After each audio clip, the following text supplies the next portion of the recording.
Pretty much come up with a new business model, how to run the golf course for a while. And we were walking only. People booked tee times online, paid, online. So we had to completely change how we did things. Welcome to Insider, the official podcast for the city of Murfreesboro. I'm Mike Browning. Our topic, the Murfreesboro Golf Department with Director Trey Adams. Trey Adams is with us in our studio here in the City Council chambers. Thanks, Trey, for joining us. Yeah, glad to be here. Thank you. Let's start with your background before you came here. I think you came in around 2018. That's correct. What were you doing before you became Director of Golf? Before I came here previously, I was at the Mississippi State University Golf Course. I was there for around 4.5 years and served in a couple different roles there as both an assistant golf professional, and then also I spent some time as their business coordinator, handling kind of all their finances, and also taught golf there. So served in several different capacities while I was there. assume not everyone who is a director of a golf program plays golf. Probably a lot of people do, but you played in college. That's correct, yeah. I'm sure there's different avenues, but I played 2 years in junior college. Of course, grew up playing golf, played in high school, played a lot of junior tournaments in the summer, but got a chance to go play. Could have played for a 4-year school at a smaller school, but wanted to play fairly close to home. Chose East Mississippi Community College. They had a campus in Starkville, and played 2 years there on the team. Some of the best times of my life. We traveled all over, played golf, hung out we had about 8 guys on the team, and it was just an incredible time. Was that the team that won a state championship? No, that was in high school. So we in high school we won 2 state championships. We were a very small school with I don't know. I guess it's a similar classification system to what Tennessee uses, but we were at the time a 2A school. So we had my graduating class was about 60 people, but everybody on those 2 state championship teams played college golf somewhere, and so we won 2, and then my junior year finished as an individual runner-up in the state, finished second. So, You're a PGA Class A member and a Callaway Certified Golf Fitter. What do those mean? What are those? So as a PGA member, once I finished college there at East Mississippi playing golf, transferred to Mississippi State. They've got a golf management program. It's one of about there's not as many as 20, somewhere in the 15 to 20 range. It varies year to year, but so in that program, it depends on what school you go to, but at Mississippi State you get a business administration degree in marketing. And along with that, you take kind of 1 extra class a semester, plus you go on 3 different internships while you're in school. So it takes a little extra time with the internships. And you're studying golf, studying how to manage a golf course, how to run tournaments, teach, just all aspects of the game from the golf course management, not necessarily much with the turf grass part of it. You got to learn how to communicate with those people, but more of the golf side of things, operation side of things. And so once you complete, there's 3 levels. There's a qualifying level where you got to play 36 holes. You've got to shoot a certain score. You got to play 36 holes in one day. You got to shoot a certain score. You pass a rules test, and then you have 3 levels. And they have different topics. Each level has 5 or so different areas that you focus on, such as tournament operations or merchandising or staff, managing staff, different types of issues like that. Once you go through each level, you test on it. If you pass your playing ability test, pass all 3 levels, then you become a PGA member. And that's what all that's about, correct. Not just some training and education, but performing. Correct, yeah, it's kind of a mix of both. What about the Callaway Fitter? So there's several major golf companies. Callaway's one of them.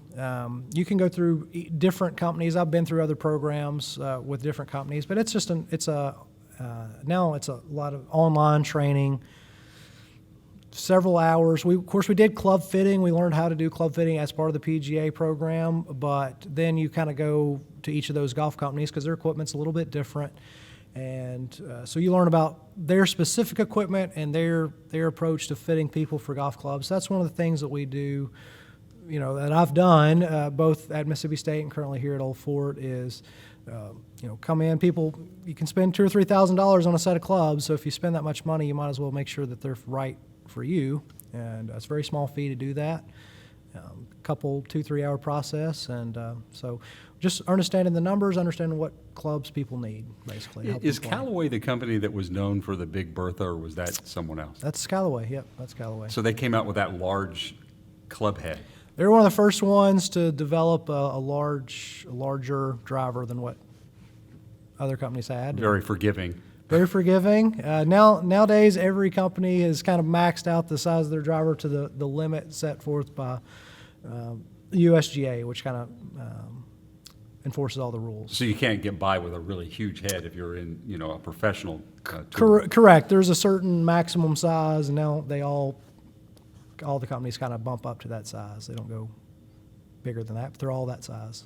During the pandemic, of course, life has changed for all of us in many ways. Sure. How has golf changed during COVID? Sure. At first we were kind of in the same boat as everyone else, where we're trying to kind of figure out what to do, what's going on. Initially we had scheduled maintenance. We have to aerify the greens. For people that don't know, basically you have to punch holes in the greens to allow the grass to breathe. If you can imagine, we get at least 200 people a day walking on a small area, and so that really compacts the grass.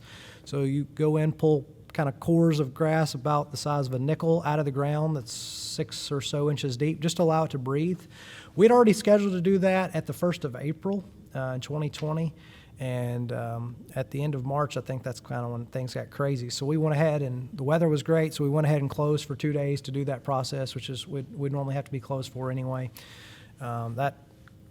We spent another week or so closed. Going back to the PGA, they had some great resources for us. We had kind of an Excel spreadsheet going throughout the courses throughout the state of Tennessee. They kind of did it on a state-by-state basis because everybody kind of had some different guidelines. But we all kind of gave her input on best practices and different things, and so we kind of found a plan, how to pretty much come up with a new business model, how to run the golf course for a while. And we were walking only. People booked tee times online, paid online, and different. So we had to completely change how we did things. After several months, when things slowly started to return to normal, people found out, even during that initial phase, but even later, people started working from home, teleworking. People, had a lot of extra free time. Maybe they, for whatever reason, they weren't working. And with other things being closed or shut down, golf is an activity you play outdoors with 4 people or less, and generally you don't, unless you're riding in a golf cart together, if you're walking, and you want to stay distant, it's a good sport to do that. So you saw an increase? Absolutely. Since July of 2020, which is when things started to get a little more normal, in a normal, obviously the city operates off a fiscal year, so we track it both off a calendar year and a fiscal year. But since July 2020 to this past June, so this last fiscal year, we did about 10,000 more rounds of golf than we would normally do. So it's been 50,000 people play golf at Old Fort last year. Now, prior to that, there had been some discussion, this is a national issue, where golf had been on decline. Yeah, obviously it's with it, golf being kind of a sport that's cost a little bit more to get into in some ways. It's very much predicated on the economy, how well the economy's doing, if people have extra money to go spend or not. And if they do, then golf is doing pretty well. If they don't, it's definitely one of the first things typically people might cut out of their budget. And so there's been 2 really big things that have affected the golf industry in the last 20 or so, 25 years that have really been a major where we've seen a big increase in the number of rounds played. One is Tiger Woods, early 2000s, in his heyday.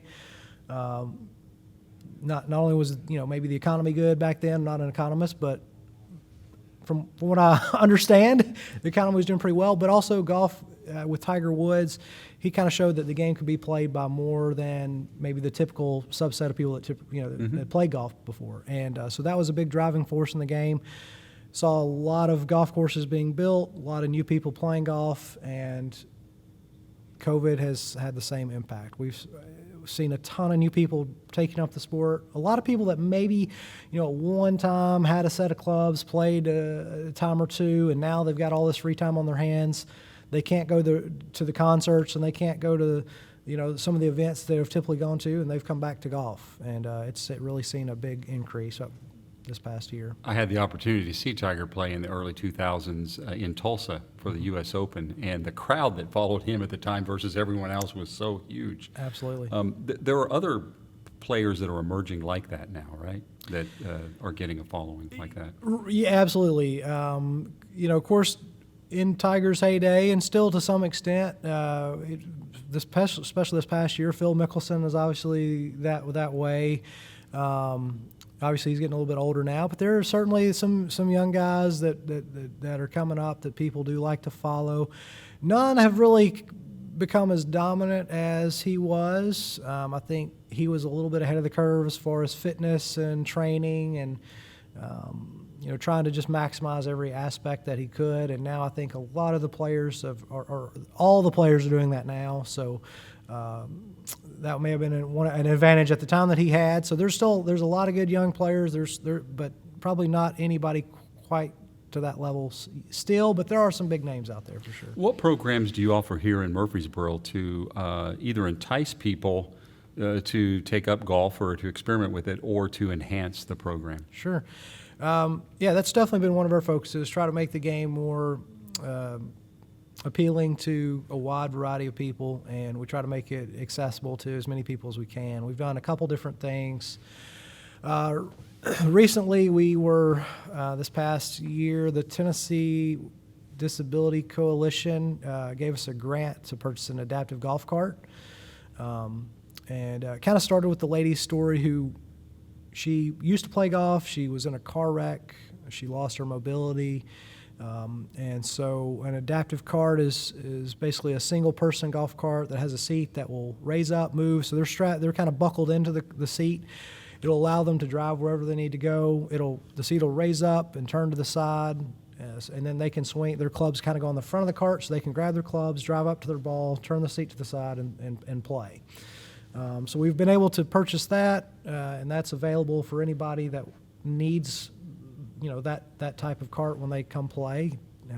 So hopefully that's an opportunity for some new people that maybe weren't able to play, or at least at Old Fort, to play the game. We've also, as far as just making the game accessible, I think a lot of these other sports, maybe soccer in general, my son has started playing soccer. He's 4 now. They do a great job of getting kids involved in the game early, and golf can be a hard sport to get into. With soccer, you buy maybe some cleats and a ball, and off you go. And with golf, you need clubs and you need golf balls and equipment, and just even knowing how to get started or where to start can be, a little bit tough. But we started a program thanks to a partnership with the Tennessee Golf Foundation and the Scott Stallings Kids Play Free program.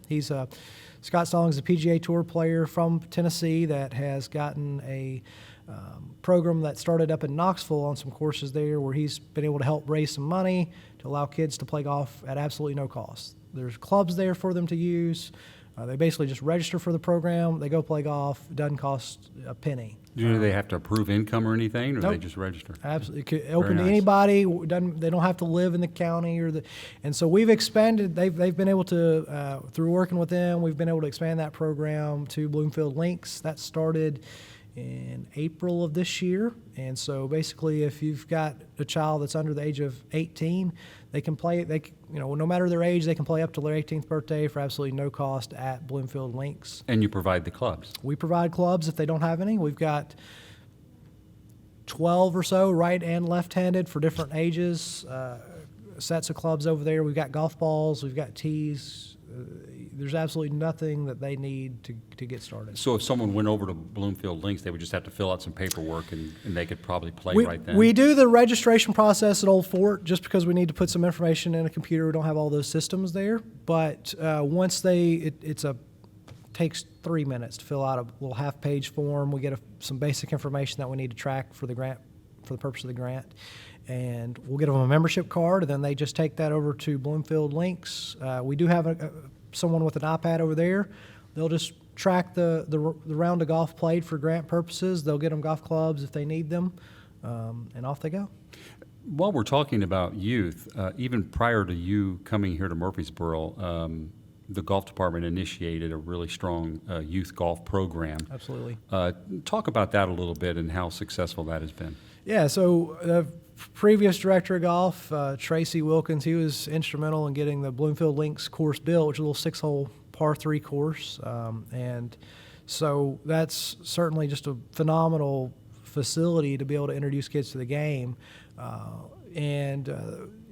He found or knew of another PGA member by the name of Jax Wilson, and they together started a program over there called the Bloomfield Linksters program.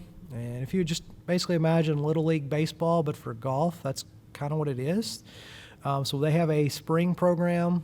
Well, they call it summer, but they start late spring. So there's a summer program and a fall program. Each one runs for 8 to 10 weeks. There's a 6 to 9-year-old division. There's a 10 to 12-year-old division as well. And we had about 35 kids in each of those divisions for both the summer and the fall series. Fall series gets started now.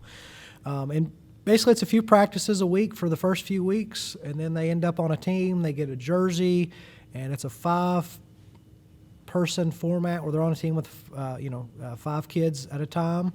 They play what's commonly referred to in golf as a scramble, where each kid hits a shot, they pick the best one, and they go till they That's what they I get the like ball to in the play. hole. Yeah, it takes the pressure off Felt more the forgiving, individual. right? Yeah, Yeah. absolutely. And so that program has been phenomenal. We've 150 or so have gone through that program this year alone.